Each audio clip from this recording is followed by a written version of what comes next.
Jeg tror sgu vi er der. Hvor skal jeg putte den her? Jamen det er blevet mandag den 2. december. Og så sidder jeg sikkert og tænker, hvor fanden i helvede burde det ikke at være mandag den... Jeg ved ikke. 25. Jo, det burde det, hvis det var, at jeg havde... Jeg kom lige lidt tættere på. Hvis det var, at jeg havde klaret hele den her challenge. I får lige at se en video her. Status er den, at cyklen, den er så med at virke. Og jeg havde time for 5 minutter siden. Så jeg skulle ikke rigtig møde op til tiden i lidt tættere gang. Så jeg skulle tabt. Jeg har simpelthen tabt mit liv. Kæft noget pis. Ja, fuck mig. Nå, det er sgu det. Jeg tror sgu bare, det var, man møde i skole i dag. Fuck det der. Pis og lort. Pis og lort.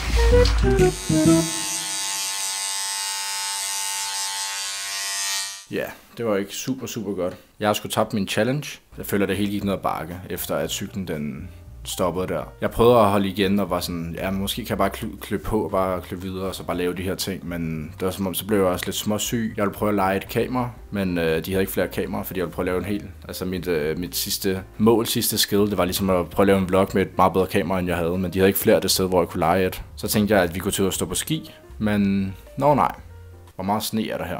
Og så står jeg også, altså jeg endte bare med at stå for sent op, og jeg kunne ikke rigtig sove om aftenen, så jeg føler sgu, det hele gik fuldstændig hat og briller til sidst. Og jeg føler, at nogle af de ting, altså der er sikkert nogle af de ting, som jeg stadig har holdt ved lige. Jeg tog trapperne, tror jeg. Jeg holdt den under november, don't worry. Sociale medier har jeg stadig ikke downloadet. Og hvad fanden holdt jeg med? Sociale medier overholdt jeg. Og jeg føler selvfølgelig, at der er en masse gode ting, jeg ligesom kan tage med fra den her challenge her med de her forskellige ting. Men jeg tror, det var simpelthen for mange ting, jeg bare klasker mig i hovedet på en gang. Fordi nogle dage havde jeg skole 7 timer, og jeg kunne knap nok nå nærmest at lave alle de her ting, før jeg bare skulle sove og så op igen. Jeg deler lige min skærm her, så jeg lige kan se her. Altså prøv at se min screen time. Sidste uge af challengen var den kun på 1 time og 24 minutter daglig gennemsnit. Ugen før det 1 time og 26 minutter daglig gennemsnit. Og ugen før det, 2 timer og 21 minutter. Jeg overgår faktisk ikke engang at downloade Snapchat og Instagram, og TikTok kommer jeg nok ikke til at downloade. Men jeg tænker, at jeg downloader Snapchat, og så tænker jeg, at jeg downloader Instagram igen. Så må vi se, om der har fået nogle notifikationer, eller om folk overhovedet savner mig. Det kan godt være, at jeg ikke har brugt min telefon så meget, men så har jeg så til gengæld endt med at se sygt meget YouTube. Men det føler jeg så til gengæld, at jeg har lært lidt mere af, end at bare se de der hurtige TikTok-videoer. Jeg føler eddermame, at jeg havde nogle udfordringer lige her den sidste uge. Og lige meget hvilke planer og hvilke ting, jeg prøvede at lægge, så var det bare dårligt vejr, det passede ikke, timing var der ikke. Så havde de ikke tingene, altså mulighederne, så skal vi se, om der er sket noget nyt her. 11 beskeder. Holy shit.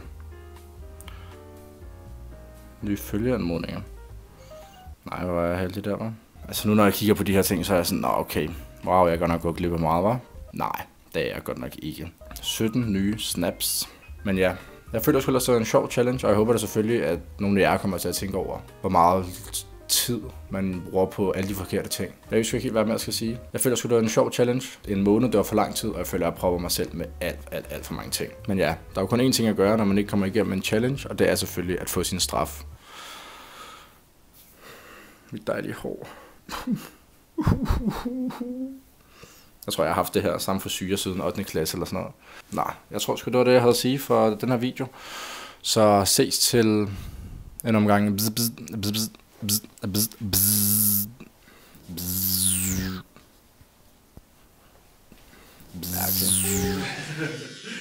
2 weeks of free. Oh yeah, you too. Me too.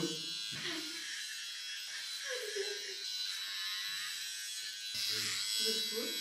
No? I love my But no. Så har jeg lige fået lov til lige at sætte hår. Jeg skal være helt ærlig, jeg synes ikke engang, det er så dumt. Altså, det kunne være meget værre. Jeg tror bare, det er fordi, jeg aldrig... Fuck, jeg ligner et æg, når jeg står sådan her. Jeg tror, det er fordi, jeg aldrig nogensinde har set mig selv med så fucking kort hår. Jeg har haft det samme hår i 8 år. Det samme hår i den der 8 år. Men der er sgu blevet en skallemand næsten. 9 mm, du. 9 mm. Han spurgte om jeg skulle have 3 eller 6, men jeg føler 9, det er sgu fint. Altså, jeg føler, at det skulle ikke være kortere end det her. Ellers bliver det for kort for mig i hvert fald. Ja, alright. Men tak for den her gang. Og god jul. Ja.